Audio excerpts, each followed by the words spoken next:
Terima kasih Anda masih bersama kami dalam Aceh hari ini.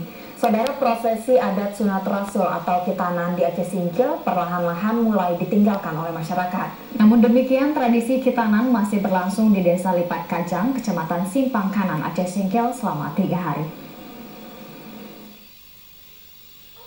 Meskipun sudah banyak ditinggalkan, prosesi adat kitanan di Desa Lipat Kajang, Aceh Singkil masih terus dilaksanakan. Ada banyak hal yang unik dari prosesi adat kitanan di Aceh Singkil ini. Rangkaian acaranya saja berlangsung selama 3 hari penuh. Bahkan beberapa warga pernah mengadakan acara ini sampai 7 hari lamanya.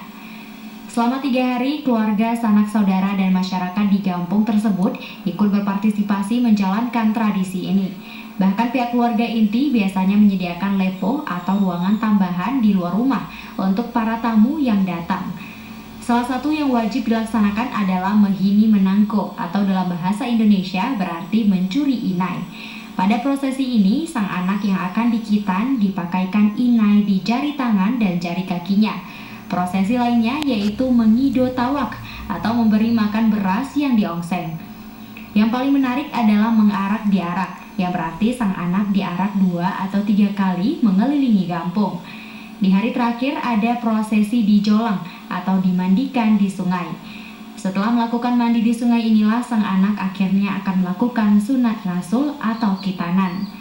Selain sebagai upaya melestarikan adat, prosesi ini dijalankan untuk memperkuat kekeluargaan dan menghibur sang anak yang akan disunat. Masyarakat di Desa Lipat Kajang berharap prosesi adat ini tidak ditinggalkan oleh warga lainnya di Aceh Singkil, melainkan harus terus dilestarikan agar tidak punah. Tim Liputan TVRI Aceh melaporkan. Satuan Lalu Lintas Satlantas Polresta pada Aceh menggelar razia rutin